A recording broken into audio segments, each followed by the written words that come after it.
So student, now we are going to study about reflection of light through spherical mirrors. Spherical mirror पिछले lecture में पढ़ा दो type के होते हैं, कॉनकेव और कॉन्वेक्स। कॉनकेव मिरर क्या है? जब एक ट्रांसपेरेंट स्फेरिकल ग्लास को के पीस को कट करके एक बल्गिंग आउट सरफेस को कोट करते हैं सिल्वर से, तो उसका बेंट इन सरफेस रिफ्लेक्टिंग हो जाता है। हमने एक ले रखा कॉनकेव मिरर। इसमें हमने देखिए ये जो कर्वेचर है, एक कर्व स्फेरिकल पार्ट, एक इस बड़े से स्फेयर का एक पार्ट है ट्रांसपेरेंट स्फेयर का, उसके बल्गिंग आउट सरफेस को हमने कोट किया है सिल्वर से, और बेंट इन सरफेस कैसा हो चुका है? रिफ्लेक्टिंग। इस सिल्वर की कोटिंग के बाद हमने एक पेंट लगा रखा है इसके ऊपर, ताकि सिल्वर की कोटिंग खराब ना हो जाए। और कुछ की पॉइंट्स हमें समझने होंगे कॉनकेव मिरर के बारे में डिटेल में, ताकि इमेज फॉर्मेशन को डिटेल में हम स्टडी कर सकें। सेंटर ऑफ कर्वेचर क्या होता है, प्रिंसिपल फोकस क्या होता है, पोल क्या होता है, अपर्चर क्या होता है। एक कॉनकेव मिरर में ये सारी इंपॉर्टेंट चीजें हैं। तो अपर्चर के बारे में पहले स्टडी करते हैं। अपर्चर क्या है? मिरर का वो पार्ट जिससे रिफ्लेक्शन किया जाता है। The part of the mirror through which the actually reflection takes place is called as aperture. फिर सेंटर ऑफ कर्वेचर क्या है?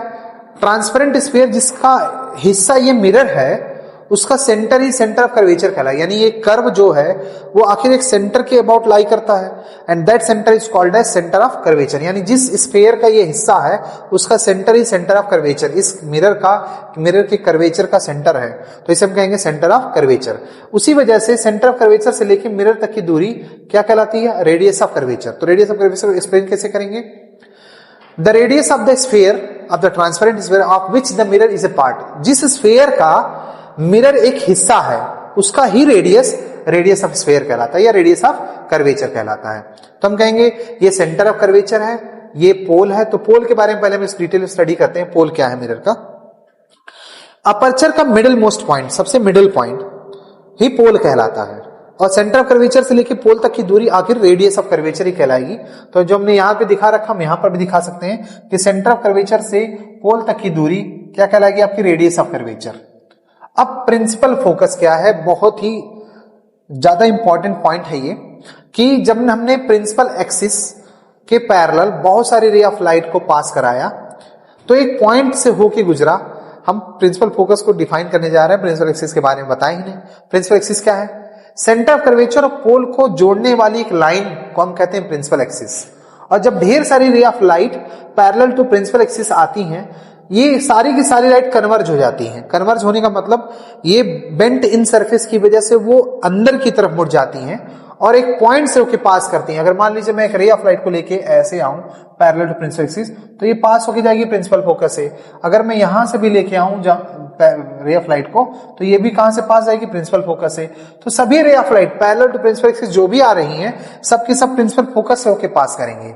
That is why this point is called as principal focus. इस principal axis पे एक point मिला जहां से सभी रे ऑफ लाइट पास कर रही है, उसका हमने नाम रखा प्रिंसिपल फोकस। और जब हमने ज्योमेट्रिकली उसको मेजर किया, तो सेंटर ऑफ कर्वेचर से लेकर पोल तक की सबसे मिडिल पॉइंट को हमने क्या देखा? वो प्रिंसिपल फोकस है। तो हम ये कह सकते हैं कि प्रिंसिपल फोकस से पोल तक की दूरी जो हम कंसीडर करेंगे उसे हम कहेंगे फोकल लेंथ। क्या कहेंगे? Focal length. और रेडियस ऑफ कर्वेचर से प्रिंसिपल फोकस तक की दूरी, हमने कहा कि रेडियस ऑफ कर्वेचर रिस्पेक्ट में principal focus just principal focus का मिडिल पॉइंट है, तो हम कहेंगे यहां तक की दूरी जो प्रिंसिपल फोकस है या फोकल लेंथ है, तो ये भी दूरी फोकल लेंथ कहलाएगी। यानी radius of curvature is 2 times the principal focus, because the principal focus is the middle point of centre of curvature and the pole. Centre of curvature और पोल तक की दूरी रेडियस ऑफ कर्वेचर कहते हैं, और ये मिडिल पॉइंट है, तो radius of curvature just 2 times हो जाएगा प्रिंसिपल फोकस के। तो मिरर के कुछ की पॉइंट्स के बारे में डिटेल में हमें स्टडी करना होगा। मिरर का की पॉइंट्स क्या है? Aperture, the part of the mirror through which actually the reflection takes place called as aperture. Centre of curvature क्या है? The centre of the sphere of which the mirror is a part is called as centre of curvature. Radius of curvature क्या है? वो radius जो sphere का radius होगा वही radius of curvature कहेगा। The radius of the sphere of which the mirror is a part is called as radius of curvature. Pole क्या है? The middle point of the aperture is called as pole. Principal axis क्या है? The line joining the centre of curvature and the pole is called as principal axis. अब हमें image formation के बारे में study करने के लिए कुछ रूल्स को जानना होता है। मिरर के 4 रूल्स होते हैं कि कैसे रे ऑफ लाइट आती है और कहां से पास होती है। हम इस बात को अगर जान लेते हैं तो मिरर की पोजीशन, ऑब्जेक्ट की पोजीशन के रिस्पेक्ट में मिरर से बनने वाली इमेजेस को हम डिटेल में स्टडी कर सकते हैं। आइए रूल्स को समझते हैं। पहला रूल क्या कहता है? The ray of light coming parallel to principal axis passes through a point on the principal axis called as principal focus. यानी जो ray of light parallel to principal axis आती हैं, एक पॉइंट से पास होती हैं प्रिंसिपल एक्सिस के ऊपर, जिसे हम क्या कहते हैं? Principal focus. मान लीजिए प्रिंसिपल फोकस है ये पोल है आपका, यहाँ सेंटर ऑफ कर्वेचर होगा, क्योंकि जितनी दूरी यहाँ तक की प्रिंसिपल फोकस तक की है उतनी दूरी रेडियस ऑफ कर्वेचर तक की होगी। और ये आपका जो रे आ रही है उसे हम क्या कहेंगे, इंसिडेंट रे। और जो रे स्ट्राइक होने के बाद, मिरर पे स्ट्राइक होने के बाद रिफ्लेक्ट होगी, इसे क्या कहेंगे, रिफ्लेक्टेड रे। तो जितने भी पैरेलल रे ऑफ लाइट आएंगी, इंसिडेंट रे, और ये क्या कहलाएंगे, रिफ्लेक्टेड रे, सारी की सारी एक ही पॉइंट होके जाती है प्रिंसिपल एक्सिस पे। That point is called as principal focus, यानी वही पॉइंट हमारा मिरर का क्या कहलाएगा, प्रिंसिपल फोकस। अगर हम रिवर्स कर दें इस प्रोसेस को, तो अगर हम लाइट को प्रिंसिपल फोकस से इंसिडेंट कराएं मिरर के ऊपर, क्या वो पैरेलल टू प्रिंसिपल एक्सिस हो जाएंगी? हाँ, यही तो हमारा दूसरा रूल है। दूसरा रूल क्या कहता है, कोई भी रे ऑफ लाइट अगर आप लेके आ रहे हो, the ray of light coming through the principal focus, sorry, जो ray of light principal focus के थ्रू होके आ रही है, जितनी भी रे ऑफ लाइट आप इंसिडेंट कराओगे प्रिंसिपल फोकस के थ्रू, जितनी भी रे ऑफ लाइट आप प्रिंसिपल फोकस के थ्रू इंसिडेंट कराते हैं, रिफ्लेक्शन के बाद वो सब के सब क्या हो जाती है, सारी की सारी reflected ray parallel to principal axis हो जाती है। The ray of light passing, the ray of light या coming through the principal focus after reflection becomes parallel to principal axis. Reflection के बाद वो प्रिंसिपल एक्सिस के पैरेलल हो जाती हैं। दूसरा रूल ये हो गया। तीसरा रूल ये कहता है कि आप अगर सेंटर ऑफ कर्वेचर से लाइट को इंसिडेंट कराते हो मिरर के ऊपर, कोई भी रे ऑफ लाइट अगर सेंटर ऑफ कर्वेचर से आ रही है और इंसिडेंट होती है कहाँ के ऊपर, मिरर के ऊपर, तो आप देखेंगे वो फिनोमेना जैसा प्लेन मिरर में होता है कि वो बाउंस बैक हो जाती है अपने उसी पाथ पे जिस पाथ से वो आ रही होती है। This phenomena is considered generally in case of plane mirrors, लेकिन मतलब कि कॉन्केव मिरर और कॉन्वेक्स मिरर दोनों के केस में होता है। कोई भी सेंटर ऑफ कर्वेचर से लाइट अगर आज इंसिडेंट हो रही है तो वो अपने ही पाथ पे वापस चली जाती है। ये तीसरा रूल था। चौथा और सबसे अच्छा रूल ये कहता है कि अगर पोल पे कोई भी रे ऑफ लाइट इंसिडेंट होती है तो जो प्रिंसिपल एक्सिस वो एंगल बना रही है, and the ray of light incident at the pole gets reflected by the making the same angle with the principal axis. का मतलब ये है कि कोई भी रे ऑफ लाइट पोल पे इंसिडेंट हो रही, मान लीजिए हमने इंसिडेंट रे कंसीडर किया और प्रिंसिपल एक्सिस से वो एक एंगल बनाता है, एंगल आई, और जब रे ऑफ लाइट हमने रिफ्लेक्टर में देखा, रिफ्लेक्शन में रिफ्लेक्ट होने के बाद जो एंगल उसने प्रिंसिपल एक्सिस से बना उसे एंगल आर, ज्योमेट्रिकली मेजर करने पर हमें ये पता चला angle I is equal to angle R. तो हमने उसे एक रूल बनाया। रूल ये बनाया कि कोई भी रे ऑफ लाइट अगर पोल पे इंसिडेंट होती है तो प्रिंसिपल एक्सिस से जितना एंगल बनाएगी उतना ही एंगल रिफ्लेक्टर रे भी प्रिंसिपल एक्सिस से बनाने वाला है। यानी the ray of light incident at the pole reflects by making the same angle with the principal axis, यानी जितना एंगल वो प्रिंसिपल एक्सिस बना के आता हुआ दिखाई देगा उतना ही एंगल आपको जाता हुआ दिखाई देगा। अब हम पढ़ने वाले हैं वो सारे केस जो इमेज को बनाएंगे। ऑब्जेक्ट को हम प्लेस करेंगे कॉन्केव मिरर के सामने और वो इमेज बनाएंगे। आपको देखना पड़ेगा इमेज कैसी बनती है। अगर मैंने ये कहा था कि जो इमेज को हम स्क्रीन पर दिखा सकते हैं उसे हम रियल इमेज कहते हैं, जो हम मिरर के अंदर देखते हैं उसे हम वर्चुअल इमेज कहते हैं।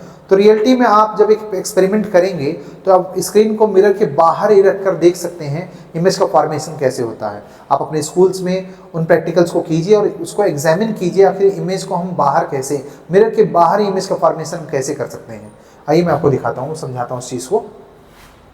तो पहला हमारा केस ये है कि ऑब्जेक्ट को हम प्लेस कहाँ पे करें। पहले ये समझना होगा आपको ऑब्जेक्ट को हम कहाँ प्लेस कर सकते हैं। पहला पोजीशन है beyond the centre of curvature, दूसरा पोजीशन है at the centre of curvature, तीसरा पोजीशन है in between centre of curvature and principal focus, चौथा पोजीशन है एट प्रिंसिपल फोकस, पांचवा पोजीशन है प्रिंसिपल फोकस और पोल के बीच में, और लास्ट पोजीशन ये है कि ऑब्जेक्ट को हमें इनफाइनाइट दूरी पर रखना होगा। तो ये किस तरह से बिहेव करेगा कॉन्केव मिरर और उनके इमेज को बनाने का क्या तरीका है, किस तरह से इमेज बन रही है, उसी रे डायग्राम की मदद से हमें इसे पूरा डिटेल में समझना होगा, तभी आप न्यूमेरिकल्स को लगा पाएंगे। न्यूमेरिकल्स को और इजी बनाने के लिए हमें इन्हें पूरा डिटेल में समझना होगा। कैसे, देखिए। तो पहला केस ये कहता है कि when the object is placed beyond the center of curvature, the image is formed in between center of curvature and principal focus। इसका मतलब क्या है कि अगर ऑब्जेक्ट को हम लोग सेंटर ऑफ कर्वेचर के बियॉन्ड रखते हैं तो इमेज जो है वो centre of curvature principal focus के बीच बनती है। आइए देखते हैं कैसे बनती है। तो मान लीजिए मैंने एक ऑब्जेक्ट को कहां पे रखा, सेंटर ऑफ कर्वेचर के बियॉन्ड रखा, पीछे रखा। तो हमने ये देखा इसके टिप से एक इंसिडेंट रे जा रही प्रिंसिपल फोकस होते हुए। तो हमें बहरहाल दूसरा रूल याद है कि कोई भी रे ऑफ लाइट अगर प्रिंसिपल फोकस से होते हुए जाएगी मिरर के ऊपर, वो रिफ्लेक्शन के बाद कैसी हो जाएगी, पैरेलल टू प्रिंसिपल एक्सिस, यानी ये आपका रिफ्लेक्टेड रे है। और कोई भी रे ऑफ लाइट अगर सेंटर कर्वेचर से होते हुए जा रही है तो उसी पाथ पे रिट्रेस हो जाती है, और ये आपका इंसिडेंट रे अगर कंसीडर करें तो हमें इसे क्या कंसीडर करना होगा, रिफ्लेक्टेड रे, वो उसी पाथ पे वापस जा रही है ना। तो मैंने आपको प्रीवियसली ये बताया था कि जहां पर भी दो इंसिडेंट रे मीट करेंगे, हमने दो रिफ्लेक्टेड रे मीट करेंगे, दो इंसिडेंट रे हमने निकाला, और जहां पे देखिए दो इंसिडेंट रे मीट करेंगे इमेज का फॉर्मेशन वहीं पे होगा। अगर हमने टिप से दो रेज आपको रिप्रेजेंट किए हैं तो वहां पर किसका फॉर्मेशन होगा, ऑब्जेक्ट के टिप का ही फॉर्मेशन होगा इमेज में। तो हमने ये देखा कि दो इंसिडेंट रे जा रही हैं, रिफ्लेक्ट होने के बाद एक अपने पाथ पे वापस हो गया और एक पैरेलल टू प्रिंसिपल, जहां पर ये मीट हुए हैं उसी जगह इमेज का फॉर्मेशन हुआ। लेकिन हमने ये देखा था हेड इसमें मान लीजिए अगर ऊपर की तरफ है, इसमें हेड नीचे की तरफ है, क्या ये मिरर के अंदर बन रहा है, नहीं, तो हम इसे वर्चुअल इमेज नहीं कहेंगे। ये इमेज के मिरर के बाहर ही बन रहा है इमेज, तो इसे हम क्या कहेंगे, रियल इमेज। रियल भी है, इन्वर्टेड भी है, ऑब्जेक्ट से छोटा भी है। तो हमें ये चार चीजें बतानी होती है कि ऑब्जेक्ट के पोजीशन के रिस्पेक्ट में इमेज का पोजीशन क्या होगा, इमेज का नेचर और साइज क्या होगा, इमेज का नेचर और साइज क्या होगा। तो हम कहेंगे ऑब्जेक्ट का पोजीशन कहाँ है, बियॉन्ड सेंटर ऑफ कर्वेचर। यहाँ हमने सेंटर ऑफ कर्वेचर को COC लिखा है, शॉर्ट फॉर्म में समझ लीजिएगा। पोजीशन ऑफ इमेज क्या होगा, between centre of curvature and principal focus, centre of curvature principal focus के बीच में। इमेज नेचर का इमेज क्या होगा, real and inverted, real and inverted बनेगा। क्यों भैया रियल, क्योंकि अगर आप यहाँ पे एक स्क्रीन लगाते हैं, मान लीजिए कोई क्लॉथ का टुकड़ा ही लगाते हैं, तो आपको ऑब्जेक्ट की इमेज दिखाई देगी। अगर आप यहाँ पे ग्लोइंग कैंडल रखते हैं तो आपको यहाँ पे एक ऑब्जेक्ट, एक क्लॉथ का टुकड़ा लगा दीजिए यहाँ पर, कॉटन क्लॉथ का व्हाइट कलर का, तो आपको कैंडल का इन्वर्टेड इमेज यहाँ पे आपको दिखाई देगा। हमने क्या उसको स्क्रीन पे ऑब्टेन किया, हाँ, इसी यही कहने का मतलब है। अगर आप किसी स्क्रीन पर ऑब्जेक्ट के इमेज को करंट टाइम में रिप्रेजेंट कर सकते हैं, that is why that image is called as real image. तो रियल इमेज बना है, और कैसा बना, इन्वर्टेड, आप देखोगे वो इन्वर्टेड बना हुआ इमेज। साइज कैसा होगा, छोटी साइज को हम लोग फिजिक्स में, ऑप्टिक्स में डिमिनिश्ड कहते हैं,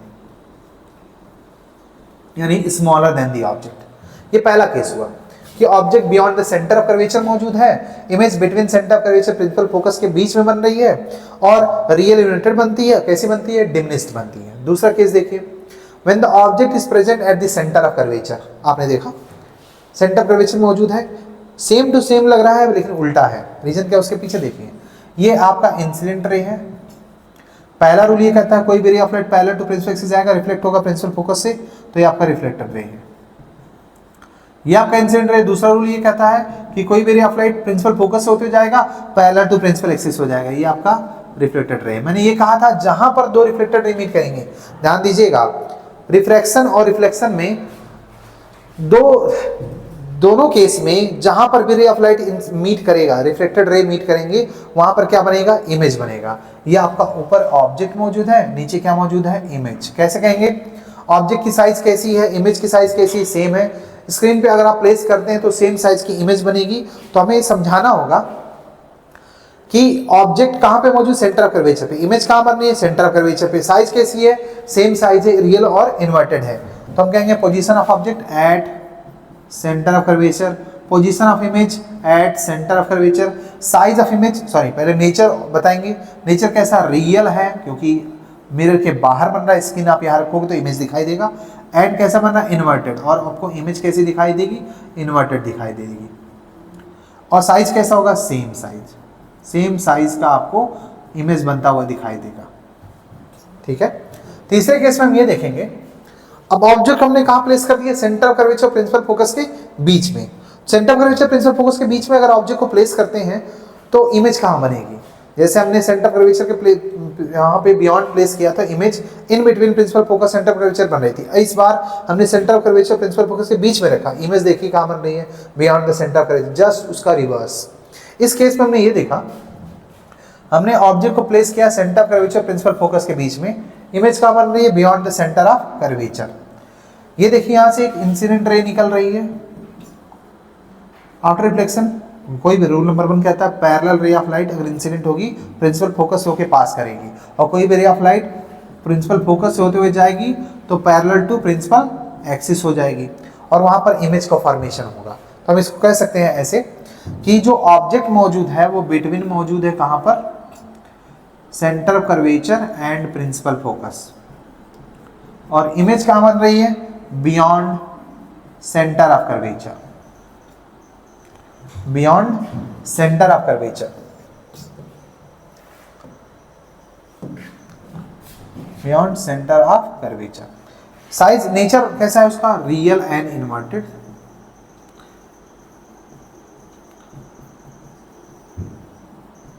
रियल मिरर से बाहर बन रही है, इन्वर्टेड बन रही है, उल्टा बन रही है। साइज कैसा हो जाएगा, मैग्नीफाइड, यानी कि ऑब्जेक्ट की इमेज ऑब्जेक्ट से बड़ी बनेगी। ठीक है,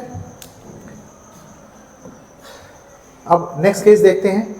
When the object is present at principal focus, the image is formed at infinity.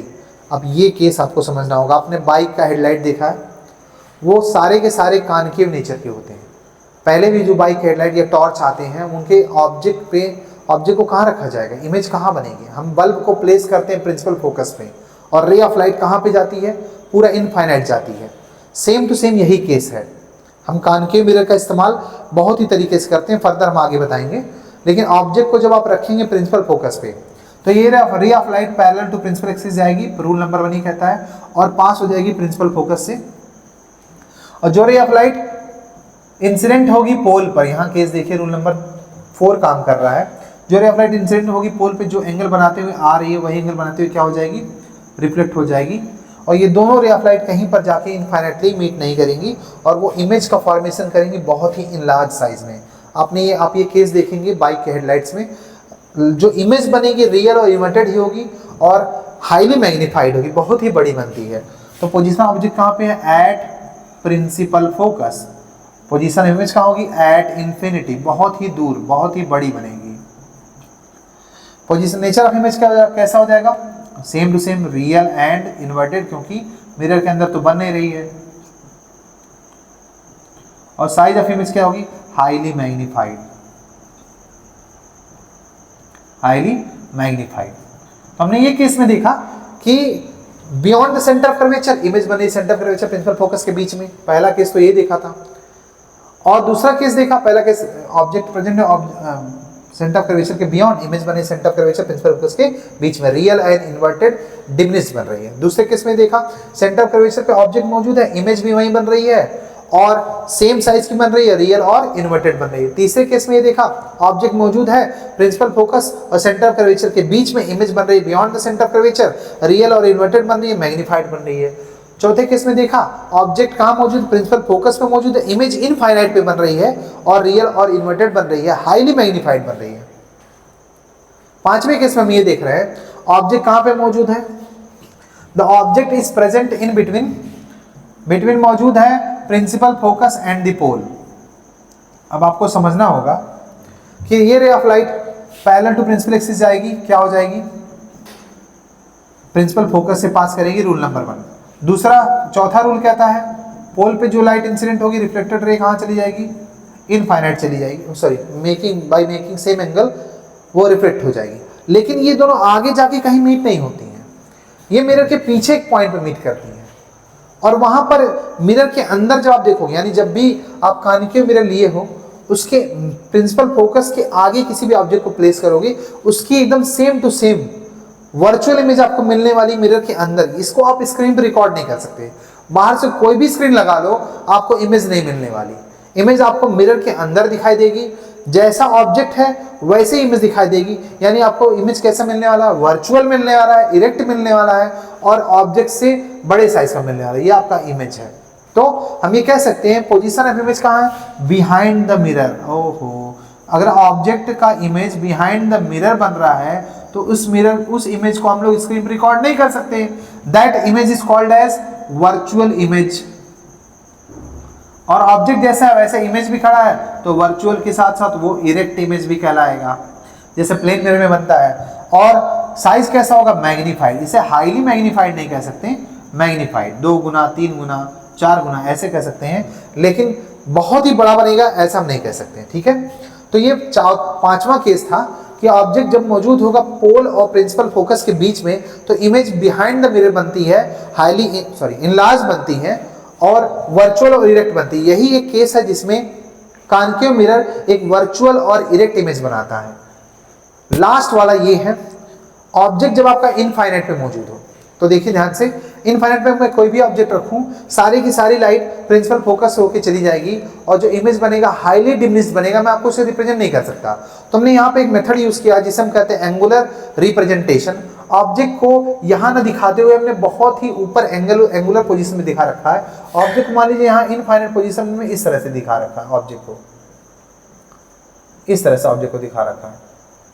अगर ऑब्जेक्ट इनफाइनाइट पोजीशन पे इस साइज में है तो जाहिर सी बात है उससे आने वाली इंसिडेंट रे, अब आप कहोगे सर यहाँ आपने कैसे इमेजिन किया कि लाइट ऐसे रिफ्लेक्ट होगी। हमने आपसे कहा था कि एक रे of light centre of curvature से अगर आप ड्रॉ करते हो, सॉरी, अगर एक रे ऑफ लाइट आप सेंटर ऑफ कर्वेचर से ड्रॉ करते हो किसी भी पॉइंट पर, तो जो रे ऑफ लाइट बनेगी इसे हम दूसरा प्रिंसिपल कह सकते हैं, ये पी डैश हो जाएगा पोल। दूसरा प्रिंसिपल आप आगे चल के पढ़ोगे 12th में, फर्दर आगे स्टडी करोगे तो आप ये समझोगे कि जो भी रे ऑफ लाइट किसी एक पॉइंट पे जो एंगल बनाते हुए आएगी प्रिंसिपल एक्सिस से, वो सेम एंगल बनाते हुए रिफ्लेक्ट हो जाएगी। वही फिनोमेना यहाँ पर भी हो रहा है, सेम एंगल बनाते हुए रिफ्लेक्ट हो जा रही है। और जहाँ पर वो बनाएगी इमेज वो आपका प्रिंसिपल फोकस होगा। यानी जब एंगुलर रिप्रेजेंटेशन किया जाता है, जब एंगुलर प्रोजेक्शन किया जाता है, तो आपको ये इमेज दिखाई जा सकती है। वो अगर मैं सिंपल रिप्रेजेंटेशन करता हूँ तो आपको ये इमेज दिखाई नहीं जा सकती। तो हमने क्या कहा, by representation, angular representation of an object an image at the principal focus can be represented. और ये भी मैं कह सकता हूँ आपके 10th लेवल के बेसिस पे, when an object is present at infinity, कोई भी ऑब्जेक्ट अगर इन्फिनिटी पे है तो उसका इमेज प्रिंसिपल फोकस पे बनता है। कैसा बनता है देखिए ध्यान से, when object is present at infinity, object कहाँ पे मौजूद है, इन्फिनिटी पे मौजूद है, इमेज कहाँ बन रही है, एट प्रिंसिपल फोकस। कैसी बन रही है, रियल बन रही है, इन्वर्टेड बन रही है, रियल एंड इन्वर्टेड। आपके ज़्यादातर 10th के केस में ये दिखा दिया जाता है कि ऑब्जेक्ट प्रिंसिपल फोकस पे बनेगा। इन जनरल टीचर्स बता देते हैं, लेकिन एंगुलर रिप्रेजेंटेशंस को इजीली उसे दिखाया जा सकता है। इमेज बन रही है प्रिंसिपल फोकस पे, रियल और इन्वर्टेड बन रही है। आप स्क्रीन बनाकर वहाँ पर स्क्रीन रख कर वहाँ पर इमेज फॉर्मेशन आप देख सकते हो, प्रैक्टिकल एग्जामिनेशन करके भी आप देख सकते हो। और इस साइज ऑफ इमेज क्या होगी, हाईली डिमिनिश्ड, बहुत ही छोटी बनेगी, हाईली डिमिनिश्ड। यहाँ पे हमारे 6 केस खत्म होते हैं कॉन्केव मिरर के, और जिससे हमने ये समझा कि इमेज फॉर्मेशन डिफरेंट पोजीशंस के रिस्पेक्ट में इमेज कहाँ कहाँ पे बनता है। तो सबसे पहले हमने ये देखा ऑब्जेक्ट कहाँ पे मौजूद है, सेंटर ऑफ कर्वेचर पे बियॉन्ड मौजूद है, और इमेज उसकी centre of curvature principal focus के बीच में बन रही है, रियल और इन्वर्टेड बन रही है, डिमिनिश्ड बन रही है। दूसरा केस में हमने देखा सेंटर ऑफ कर्वेचर पे ऑब्जेक्ट मौजूद है, इमेज वहीं बन रही है, रियल और इन्वर्टेड बन रही है और सेम साइज की बन रही है। ऑब्जेक्ट हमने ये देखा तीसरे केस में, object centre of curvature principal focus के बीच में है, इमेज सेंटर ऑफ कर्वेचर के बियॉन्ड बनती है और रियल इन्वर्टेड बनती है, मैग्नीफाइड बनती है। चौथे केस में हमने ये देखा ऑब्जेक्ट मौजूद है, प्रिंसिपल फोकस पे मौजूद है और इसका इमेज कहाँ बन रहा है, इन्फिनिटी पे बन रहा है, रियल और इन्वर्टेड बनता है और हाईली मैग्नीफाइड बनता है। पांचवें केस में हमने देखा ऑब्जेक्ट मौजूद है प्रिंसिपल फोकस और पोल के बीच में, उसका इमेज बिहाइंड द मिरर बन रहा है, वर्चुअल और इरेक्ट बन रहा है। यही एक केस है जिसमें वर्चुअल और इरेक्ट इमेज का फॉर्मेशन होता है। और लास्ट केस में हमने देखा ऑब्जेक्ट मौजूद है इन्फिनिटी पे, इमेज उसका बन रहा है प्रिंसिपल फोकस पे, रियल और इन्वर्टेड बनता है और हाईली डिमिनिश्ड बनता है।